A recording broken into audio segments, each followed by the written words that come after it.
خواتین و حضرات، چند لمحوں کے بعد وزیر اعظم اسلامی جمہوریہ پاکستان عمران خان قوم سے خطاب فرمائیں گے۔ وزیر اعظم کے خطاب سے پہلے تلاوت کلام پاک اور ترجمہ۔ اعوذ باللہ من الشیطان الرجیم، بسم اللہ الرحمن الرحیم۔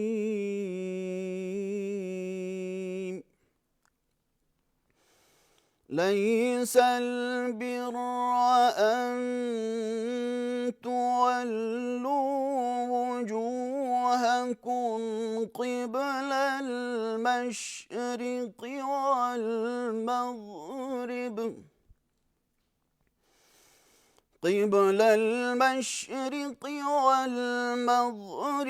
ولكن البر من آمن بالله واليوم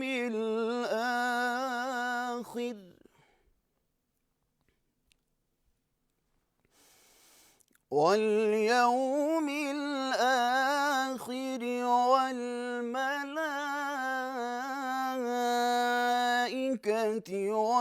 والكتاب والنبيين، وآتى المال على حبه ذوي القربى واليتامى والمساكين وابن السبيل والسائلين وفي الرقاب،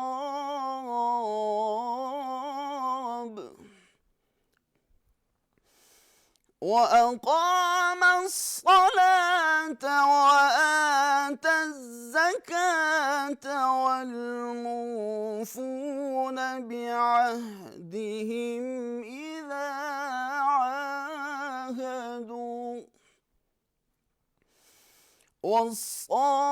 والصابرين في البأساء والضراء وحين البأس، أولئك الذين صدقوا وأولئك هم المتقون۔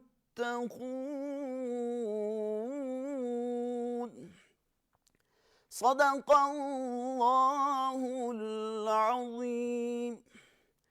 ارشاد باری تعالیٰ ہے، نیکی یہی نہیں کہ تم مشرق یا مغرب کی طرف منہ کر لو، بلکہ نیکی یہ ہے کہ لوگ خدا پر اور روز آخرت پر اور فرشتوں پر اور خدا کی کتاب پر اور پیغمبروں پر ایمان لائیں، اور مال باوجود عزیز رکھنے کے رشتہ داروں اور یتیموں اور محتاجوں اور مسافروں اور مانگنے والوں کو دیں، اور گردنوں کو چھڑانے میں خرچ کریں، اور نماز پڑھیں اور زکوٰۃ دیں، اور جب عہد کر لیں تو اس کو پورا کریں، اور سختی اور تکلیف میں اور جنگ کے وقت ثابت قدم رہیں۔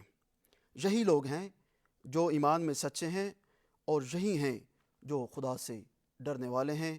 وآخر دعوانا ان الحمدللہ رب العالمین۔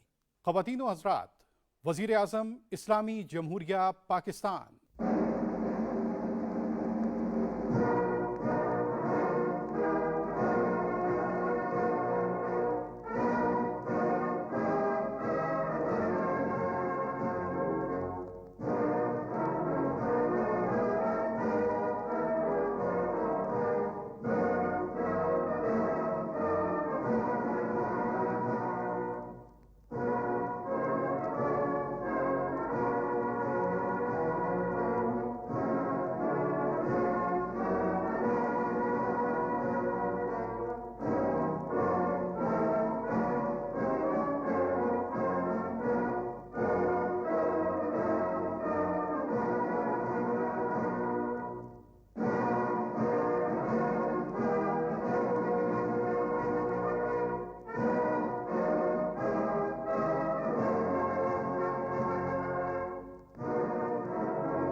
بسم اللہ الرحمن الرحیم ایاک نعبد و ایاک نستعین۔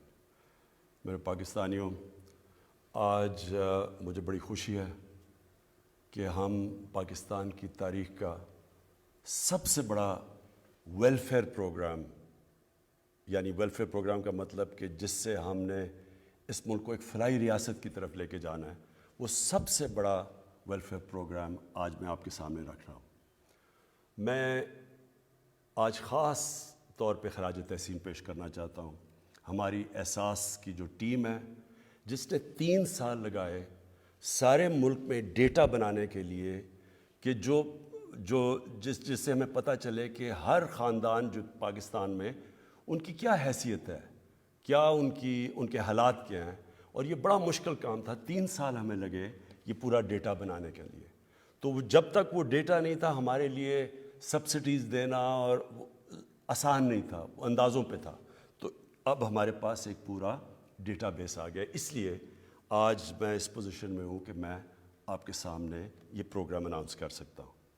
اس سے پہلے میں صرف اپنی قوم کو یاد کرانا چاہتا ہوں کہ جو پاکستان ہمیں ملا تھا وہ اس ملک کی تاریخ میں کبھی بھی معاشی حالات اتنے برے نہیں تھے جو ہمیں ملے ہیں۔ یعنی خسارہ بھی سب سے بڑا پاکستان کی تاریخ کا، قرضے بھی سب سے زیادہ، سود بھی ان قرضوں پہ سب سے زیادہ دینا پڑا، جو کرنٹ اکاؤنٹ ڈیفیسٹ جس کو کہتے ہیں کہ جتنے ڈالرز اندر آ رہے ہیں تو باہر، اس میں تاریخی خسارہ، ریزروز ہمارے تقریباً نہ ہونے کے برابر، یعنی کہ جو ہمیں باہر ہمیں جو لائبلٹیز تھیں، ہمیں باہر پیسے دینے تھے، جنہوں نے ہمیں قرضے دیے ہوئے تھے، ہمارے پاس پیسہ نہیں تھا ان کو قرضے دینے کا۔ اور ہم خاص طور پہ آج میں پھر سے ہمارا ملک شکر گزار ہے سعودی عربیہ کا، UAE کا اور چائنا کا، جنہوں نے اس مشکل وقت میں ہماری مدد کی، جس کی وجہ سے ہم ڈیفالٹ نہیں کرے۔ اگر ڈیفالٹ کرتے تو روپیہ بالکل نیچے گر جانا تھا اور مہنگائی آسمانوں پہ۔ اور اس کے علاوہ پھر ہمیں IMF کے پاس جانا پڑا، کیونکہ ہمیں ان کی مدد چاہیے تھی، کیونکہ ہمارے پاس ڈالرز نہیں تھے اپنے لائبلٹیز واپس کرنے پہ۔ تو ہم پھر 1 سال اپنے ملک کو سٹیبل کرتے رہے، اور اتنے میں کرونا آ گیا۔ اب کرونا کا آپ کو ایک چیز سمجھنی ہے، 100 سالوں میں دنیا میں اتنا بڑا بحران نہیں آیا جتنا یہ کرونا لے کے آیا، اور اس سے پاکستان ہی نہیں متاثر ہوا، ساری دنیا متاثر ہوئی، اور خاص طور پہ غریب ملک متاثر ہوئے، امیر ملکوں میں بھی غریب لوگ متاثر ہوئے۔ اور اس مشکل مرحلے میں میں یہ بڑے فخر سے آج کہنا چاہتا ہوں کہ جو میری ٹیم تھی، جو NCOC جو ہم نے ایک ٹیم بنائی، جس کے اندر ہمارے ٹاپ ڈاکٹرز تھے، جس میں ہمارے صوبے بھی شرکت کر رہے تھے، ان کے چیف سیکرٹریز، جس میں پاکستانی فوج بھی شرکت کر رہی تھی، ہمارے جو منسٹر تھے، جس طرح ہم نے فیصلے کیے اور ڈیٹا بیس فیصلے کیے، اور جس طرح ہم نے کہ ایک طرف خوف یہ تھا کہ اگر کرونا تیزی سے بڑھتی گئی تو ہسپتالوں میں حالات برے ہو جائیں گے، ہسپتالوں میں جگہ نہیں ہوگی، جس طرح ہندوستان میں اگر پتہ نہیں آپ نے دیکھا یا نہیں، لوگ بیچارے باہر پڑے ہوئے تھے، آکسیجن ختم ہو گئی، لوگ پہنچ نہیں سکے، آکسیجن لوگ مر جاتے تھے۔ تو ایک طرف وہ خوف تھا، اور دوسری طرف اگر آپ جب لاک ڈاؤن کرتے ہیں، اپنی معیشت کو بند کرتے ہیں، تو اس سے وہ ساری معیشت تباہ ہو جاتی ہے، فیکٹریاں بند، سب کچھ ہو جاتا ہے۔ تو اس کے بیچ میں جو راستہ تھا، جو راستہ پاکستان نے لیا، اس میں بہت بڑی ایک کنٹریبیوشن تھی، جس طرح ہماری NCOC نے، جس طرح ہم نے فیصلے کیے، اور اس میں بڑی رسک بھی تھی، کیونکہ جب ہندوستان میں نریندر مودی نے بند کر دیا، کرفیو لگا دیا ہندوستان میں، تو میرے پہ بڑا پریشر ڈالا گیا کہ جی دیکھیں آپ نہیں کر رہے، آپ کے اوپر FIR کر دینی چاہیے، لوگ مر جائیں گے یہاں۔ لیکن مجھے بڑا آج فخر ہے کہ ہم وہ ملک ہیں جس کو انٹرنیشنلی اکنالج کیا گیا کہ وہ ملک ہے جس نے چند ملکوں میں سے سب سے بہترین طریقے سے اس مشکل مرحلے سے نکلا۔ اور اس میں ہم اپنی بات تو کیا کریں، اس میں ورلڈ بینک کی اسٹیٹمنٹ ہے، اس میں ورلڈ ہیلتھ آرگنائزیشن نے پاکستان کی مثال دی ہے، اس کے اندر ورلڈ اکنامک فورم، انہوں نے پاکستان کی تعریف کی کہ جس طرح ہم نے یہ بیلنس کیا، اور پھر اکانومسٹ میگزین اس نے کہا کہ پاکستان تیسرے نمبر پہ وہ ملک تھا جس نے سب سے بہترین طریقے سے نکل کے حالات کو نارمل کر لیا. اور مجھے فخر یہ ہے کہ آج اگر آپ دیکھیں ہندوستان کے حالات دیکھیں جو جس طرح وہاں غربت بڑھی اور جس طرح ان کی اکانومی -7% پہ پہنچ گئی, اس میں ذرا میں صرف بتانا چاہتا ہوں کہ پاکستان کی پرفارمنس اس میں کیا تھی.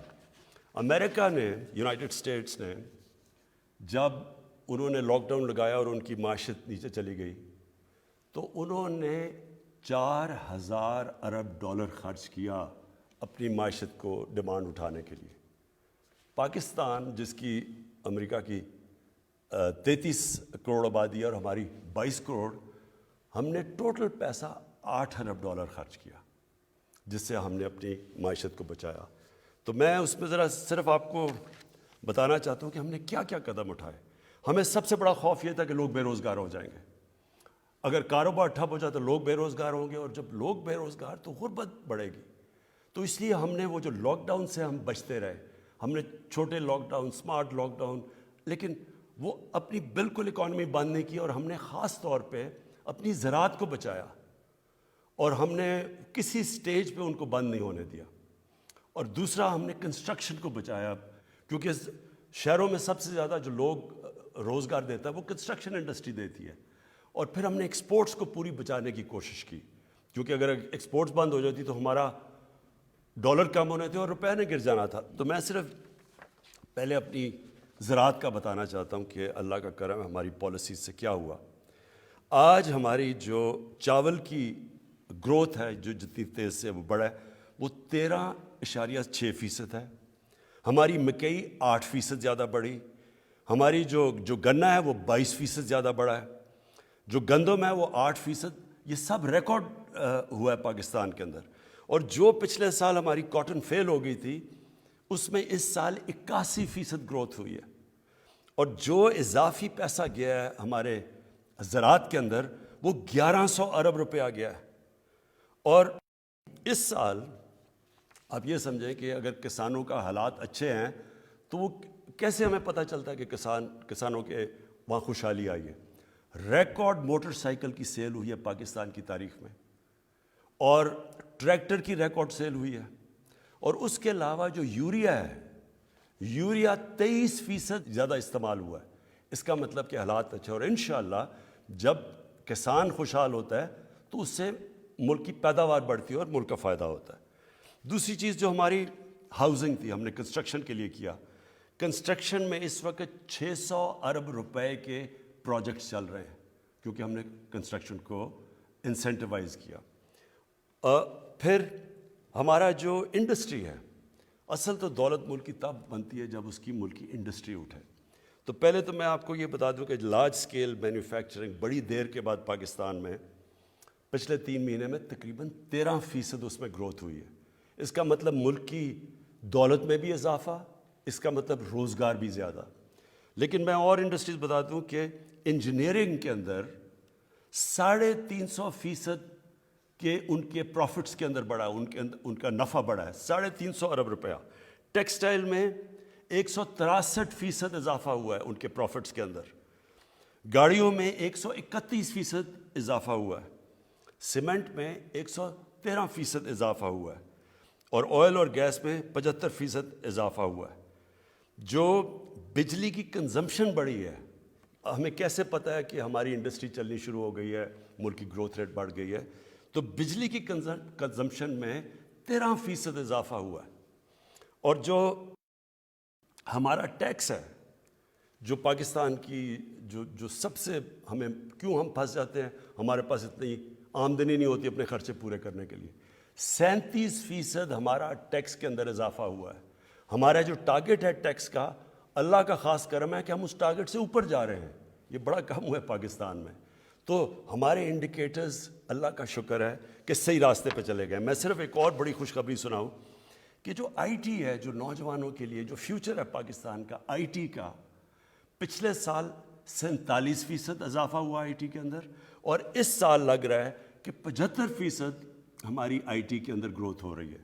تو یہ ہمارے یوتھ کے لیے بڑی خوشائن چیز ہے.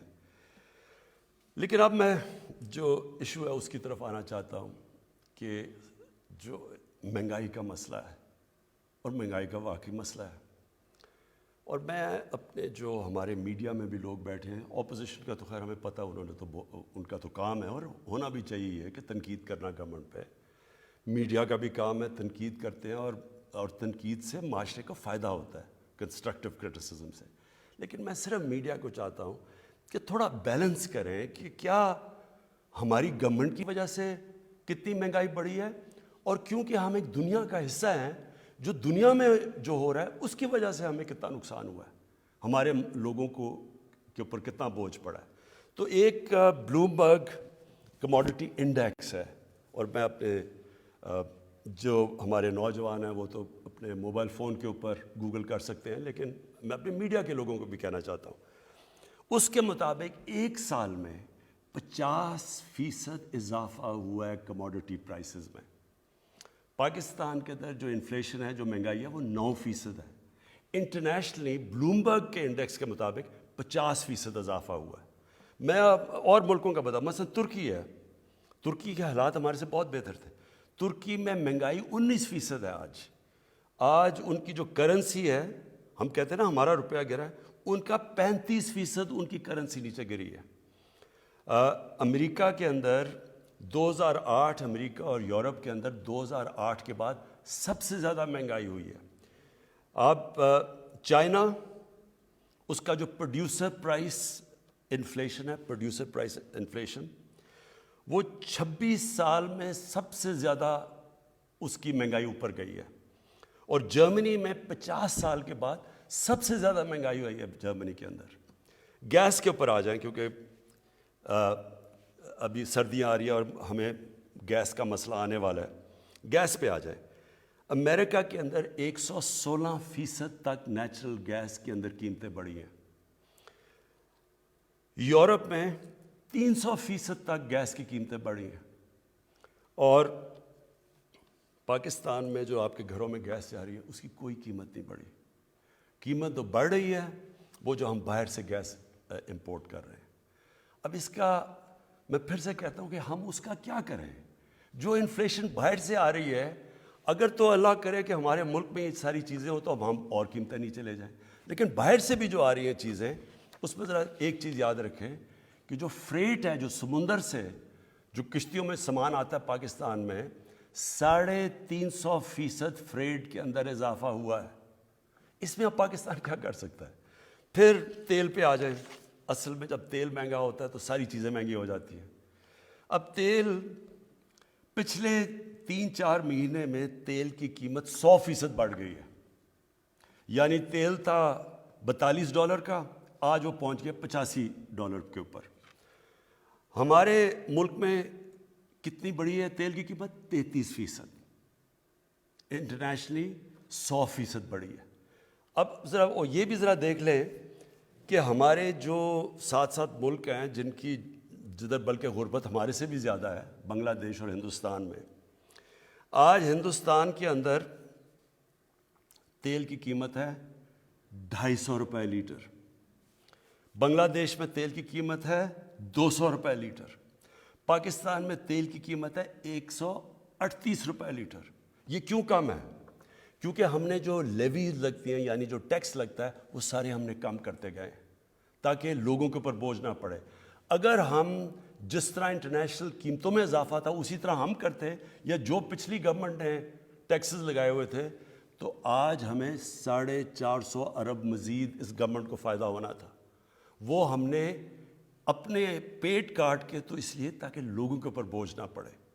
تو جب آپ کہتے ہیں جی پٹرول مہنگا ہو گیا، اس وقت پاکستان سب سے، سوائے وہ ملک جن ملکوں کے اندر تیل نکلتا ہے، سوائے ان ملکوں کے جو امپورٹ کرتے ہیں، پاکستان میں سے سب سے سستا ملک ہے پیٹرول میں.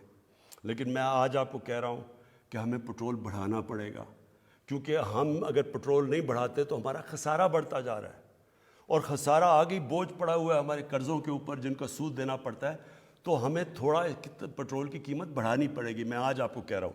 لیکن ابھی بھی ہندوستان سے ذرا صرف مقابلہ کر لیں کہ $250 لیٹر آج ہندوستان میں پٹرول بک رہا ہے، اور بنگلہ دیش میں 200 روپے لیٹر. تو آپ ذرا خود ہی مقابلہ کر لیں کہ پاکستان میں آج 138 روپے کا بک رہا ہے. اب آٹے کے اوپر آ جائیں. آج اگر آپ دنیا کی ایوریج نکالتے ہیں کہ دنیا میں ایوریج پہ آٹا کتنے کا بک رہا ہے, تو آپ کو حیرت ہوگی یہ سن کے کہ پاکستان میں اس سے آدھی قیمت پہ آٹا بک رہا ہے. آج اگر ہندوستان اور بنگلہ دیش سے آپ مقابلہ کرتے ہیں تو ہندوستان میں 83 روپے کے جی پہ آٹا بک رہا ہے, اور وہ بنگلہ دیش میں بھی 83 روپے, پاکستان میں 60 روپے کے جی آٹا بک رہا ہے. میں یہ آپ کو اس لیے بتانا چاہتا ہوں کہ آپ یہ سمجھ جائیں کہ ہاں مہنگائی ہے, لیکن گورنمنٹ کی طرف بھی دیکھیں کہ ہم اپنی پوری کوشش کر رہے ہیں کہ آپ کے اوپر بوجھ نہ پڑے. اب دال مونگ یہ عام آدمی کھاتا ہے, اس میں بھی دیکھ لیں کہ ہمارے سے پھر سے زیادہ غربت ہے ہندوستان میں اور بنگلہ دیش میں. ہندوستان میں بک رہی ہے 338 روپے کی کے جی دال مونگ, بنگلہ دیش میں 334 روپے کی, اور پاکستان میں 162 روپے کی بک رہی ہے. لیکن میں یہ صرف اس لیے آپ کو بتایا کہ آپ سمجھ جائیں کہ ہماری کدھر مجبوری ہے. دال ہمیں زیادہ تر امپورٹ کرنی پڑتی ہے, تیل باہر سے منگوانا پڑتا ہے, گھی کی قیمت تقریباً دگنی ہو گئی ہے. جو پام آئل ہے وہ تقریباً باہر دگنا ہو گیا, وہ ہمیں باہر سے لانا پڑتا ہے. تو اس میں ہم کیا کریں؟ یعنی تو اس کے لیے ہم نے فیصلہ کیا, یہ جو اب پروگرام آپ کے سامنے رکھنے لگا ہوں, اس سب چیز کو دیکھتے ہوئے ہم نے ایک آپ کے سامنے پروگرام لائے تاکہ آپ کے اوپر بوجھ نہ پڑے, اور کم سے کم بوجھ پڑے. بوجھ تو خیر پڑا ہوا ہے, وہ دنیا کا مسئلہ بنا ہوا ہے. اور میں یہ بھی سمجھتا ہوں کہ یہ انشاءاللہ یہ سردیوں کے بعد یہ دنیا میں یہ جو سپلائی افیکٹ ہوا ہے کرونا کی وجہ سے, یہ ٹھیک ہونا شروع ہوگا, قیمتیں نیچے بھی آ جائیں گی. لیکن ہم آپ کے سامنے ایک پیکج لے کے آ رہے ہیں, اور وہ پیکج ہے 2 کروڑ خاندانوں کے لیے, اور وہ افیکٹ کرے گا تقریباً 13 کروڑ پاکستانیوں کو. اور یہ پیکج ہے 120 ارب روپے کا, جو فیڈرل اور پروونشل گورنمنٹ مل کے دے رہی ہے. اس میں ہم 3 کھانے پینے کی جو سب سے زیادہ ضروری چیزیں ہیں, گھی, آٹا اور دال, اس میں آپ دکان میں جا کے اس پہ 30% آپ کو ڈسکاؤنٹ ملے گا. ہم 30% سبسڈی دے رہے ہیں گورنمنٹ, اور یہ 120 ارب روپے کی سبسڈی ہے, اور یہ انشاءاللہ اگلے 6 مہینے تک ہے, تاکہ یہ جب مشکل وقت نکل جائے تو اس میں آپ کو 30% آپ کو اس میں بچت ہوگی جب آپ جا کے یہ 3 چیزیں خریدیں گے. یہ جو ہمارا پیکج ہے انشاءاللہ اگر ہمارے جس طرح ہمارا ٹیکس بڑھتا جا رہا ہے, ہمارے پاس اگر اللہ ہمارے حالات بہتر کرے تو یہ ہم مزید آگے بھی بڑھا سکتے ہیں, لیکن ابھی مجبوری میں یہ ہم لے کے آ رہے ہیں. اب اس کے علاوہ آپ کو پتہ ہونا چاہیے کہ احساس کا اس کے علاوہ 260 ارب روپے کے احساس کے پروگرام چل رہے ہیں, اور یہ بھی صرف اور صرف یہ 1 کروڑ 20 لاکھ خاندانوں کے لیے 260 ارب روپے کے ہمارے جو پروگرام ان کے لیے ابھی بھی چل رہے ہیں. یہ اس کے اوپر پیکج دیا جا رہا ہے. اس کے بعد جو دوسری چیز ہم لے کے آ رہے ہیں وہ بھی ایک پاکستان کی تاریخ میں ایک پہلی دفعہ اتنا بڑا پروگرام ہے, کامیاب پاکستان. کامیاب پاکستان کے اندر ہم کیا کر رہے ہیں, ہم نے 1400 ارب روپے کی فنڈنگ رکھی ہے. اس میں 1400 ارب روپے کبھی پاکستان کی تاریخ میں اپنے کمزور طبقے, اور کمزور طبقے کا مطلب یہ ہے 40 لاکھ خاندانوں کے لیے ہم لے کے آ رہے ہیں. 40 لاکھ خاندانوں کے لیے ہم نے یہ ایک سود کے بغیر قرضوں کا پروگرام لے کے آ رہے ہیں, تاکہ سود ان لوگوں کو ہم اوپر اٹھا سکیں. تو اس کے اندر سب سے پہلے گھر بنانے کے لیے سود کے بغیر آپ کو قرضے دیے جائیں گے. یہ جو 40 لاکھ خاندان ہیں, آپ اپنا گھر بنا سکیں گے سود کے بغیر قرضے لے کے. پھر اگر کسان ہے تو اس کو 5 لاکھ کا قرضہ ملے گا سود کے بغیر, اپنا وہ جو بھی اپنی زمین پہ انویسٹ کر سکے. شہروں کے اندر کاروبار چلنے کے لیے آپ کو قرضہ دیا جائے گا سود کے بغیر 5 لاکھ کا. پھر ایک خاندان میں ایک فرد کے لیے سکل ٹریننگ کروائی جائے گی تاکہ اس کو کوئی ہنر سیکھے, تاکہ وہ اپنے پیر پہ کھڑا ہو سکے, اپنے سارے خاندان کی بھی مدد کر سکے. اس کے ساتھ کنیکٹڈ ہے کامیاب جوان پروگرام. ہمارا جو کامیاب جوان پروگرام ہے اس میں اب تک ہم قرضے دے رہے ہیں 22,000 نئی چھوٹی چھوٹی بزنس کے لیے ہم نے قرضے دیے, جس کے اندر 30 ارب روپیہ ہم دے چکے ہیں. 30 ارب روپیہ یہ 22,000 بزنس کے لیے. ساتھ ساتھ 2 لاکھ لوگوں کو سکلز ایجوکیشن بھی دے رہے ہیں, یعنی ہنر بھی سکھا رہے ہیں. اور اس کے ساتھ بھی کنیکٹڈ ہے پاکستان کی تاریخ کا سب سے بڑا اسکالرشپ پروگرام. اور یہ اس لیے امپورٹنٹ ہے کہ یہ اگر کوئی چیز بھی ہمارے نچلے طبقے کو, کمزور طبقے کو اٹھا سکتا ہے وہ ہے تعلیم. اور اس کے لیے کبھی اتنا بڑا پاکستان میں پروگرام نہیں ہے. 60 لاکھ اسکالرشپس اور اسکول اسٹائپنڈز یہ ہم دے رہے ہیں, اور اس میں ہم 47 ارب روپیہ ہم خرچ کر رہے ہیں اس کے اوپر, اس بڑے پروگرام میں, جس میں صوبے بھی شامل ہیں. یہ ٹوٹل پروگرام کی میں بات کر رہا ہوں جس میں ہائر ایجوکیشن, صوبے, ہم سب مل کے کر رہے ہیں. 60 لاکھ اسکالرشپس اور اسکول اسٹائپنڈز یہ کبھی اس ملک کی تاریخ میں کبھی کسی گورنمنٹ نے نہیں دیا. اور آخر میں ہیلتھ کارڈ. میری شروع سے کوشش یہ تھی کہ اس ملک کے اندر جو سب سے ایک مشکل وقت ایک خاندان کے اوپر آتا ہے کہ اگر گھر میں بیماری ہو جائے اور ان کے پاس پیسہ نہ ہو علاج کروانے کے لیے, اسی لیے شوکت خانم بنا تھا. وہی کینسر کے علاج اتنا مہنگا تھا. جب میں نے دیکھا کہ ہمارے لیے اتنا مشکل تھا, اللہ نے ہمیں حیثیت دی تھی, تو جن کے پاس کچھ نہیں تھا وہ کیا کریں اگر ان کے گھر میں بیماری ہو. تو اس لیے وہ سوچا تھا. تو میں نے تب بھی سوچا تھا کہ ایک دن اللہ نے مجھے موقع دیا تو ہر پاکستان کے خاندان کو میں ایک ہیلتھ انشورنس دلواؤں گا. اور مقصد اس کا یہ ہوگا کہ ہر خاندان میں اگر کبھی بھی بیماری ہو تو ان کے پاس پیسے ہوں اور وہ جا کے کسی بھی ہاسپٹل میں اپنا علاج کروا سکیں. تو یہ جو ہمارا پروگرام ہے یہ پوری طرح اس وقت پختونخوا کے اندر شروع ہو گیا. سارے پختونخوا کے خاندان اس وقت ان کے پاس ہیلتھ انشورنس ہے, اور وہ کسی گورنمنٹ ہاسپٹل میں 10 لاکھ روپے تک اپنا علاج کروا سکتے ہیں. اب یہ اسلام آباد کی ساری ایریا میں بھی شروع کر رہے ہیں ہم, اور تقریباً ہم کر چکیں گے اس 1-2 مہینے میں. اس کے بعد یہ پنجاب میں شروع ہو رہا ہے دسمبر کے آخر میں. مارچ تک سارے پنجاب کے خاندانوں کے پاس ہیلتھ کارڈ آ جائے گا. کسی بھی ہسپتال میں جا کے 7 سے 10 لاکھ روپے تک اپنا مفت علاج کروا سکیں گے. اور یہ جتنے بھی آزاد کشمیر جدھر ہماری گورنمنٹس ہیں, یہ پروونشل گورنمنٹس کر رہی ہیں. گلگت بلتستان میں کر رہی ہے. میں نے جو ہماری کولیشن گورنمنٹ ہے بلوچستان میں نے کل چیف منسٹر سے بات کی کہ وہ بھی وہاں سے شروع کریں اپنا پروگرام. اور انشاءاللہ مارچ تک ہمارے جتنے سندھ, کیونکہ ان کی اپنی گورنمنٹ ہے, میں تو ان کو بھی کہوں گا سندھ کو کہ وہ شروع کریں پروگرام, کیونکہ اس سے بڑی نعمت ایک عام شہری کے لیے نہیں ہو سکتی, اور خاص طور پہ جو کمزور طبقہ ہوتا ہے. میں اپنے انڈسٹریلسٹ اور جو کنسٹرکشن انڈسٹری میں جتنے بڑے بڑے ہمارے سیٹ ہیں, میں آپ سب کو آج اپیل کرتا ہوں کہ جب آپ کا اتنا زیادہ نفع بن رہا ہے تو اس کے اندر ان کو شامل کریں. جو مزدور ہیں, جو آج کل کی مہنگائی میں مشکل میں ہیں, ان کی ضرور آپ تنخواہیں بڑھائیں. آخر میں میں آج پھر سے اپنی پہلے تو احساس کی ٹیم کو مبارک دیتا ہوں کیونکہ بڑی مشکلوں سے ڈیٹا بیس بنایا گیا. اور میں اپنی میڈیا کو پھر سے میں اپیل کرتا ہوں کہ جب آپ, یہ بڑا آسان ہے, جب یہ مشکل وقت ہے, ساری دنیا میں مشکل وقت ہے, تو آپ اگر امریکہ میں بھی کسی غریب گھر کے پاس لے جائیں کہ جی گیس بڑی مہنگی ہے, یا انگلینڈ میں تو چیزیں نہیں مل رہی کئی جگہ کیونکہ وہاں تو حالات اور طرح کے ہیں, تو وہ سارے کہیں گے اگر آپ مائک لے جائیں بڑا مشکل وقت ہے جی. لیکن یہ سمجھائیں کہ یہ کوئی پاکستان کے اندر مشکل وقت نہیں ہے, بلکہ ہم وہ ملک ہے جو بہت بہتر طرح سے نکلا ہوا ہے اس مشکل وقت سے. جس ملک کے حالات وہ تھے 3 سال پہلے اور آج اگر آپ دیکھیں تو اللہ کا خاص کرم ہے اس کے اوپر. اور جو اپوزیشن سڑکوں پہ نکلی ہوئی ہے کہ جی بہت مہنگائی ہو گئی, تو میری صرف 2 بڑے خاندانوں سے ایک ریکویسٹ ہے. میں آپ سے بلکہ ریکویسٹ کرتا ہوں کہ 30 سال میں جو آپ 2 خاندانوں نے پیسہ چوری کر کے ملک سے باہر لے کے گئے ہیں, آدھا بھی آپ پیسہ پاکستان لے آئیں. میں آپ سے اپنی قوم سے وعدہ کرتا ہوں سارے کھانے پینے کی چیزوں کی قیمتیں میں آدھی کر دوں گا. پاکستان پائندہ باد.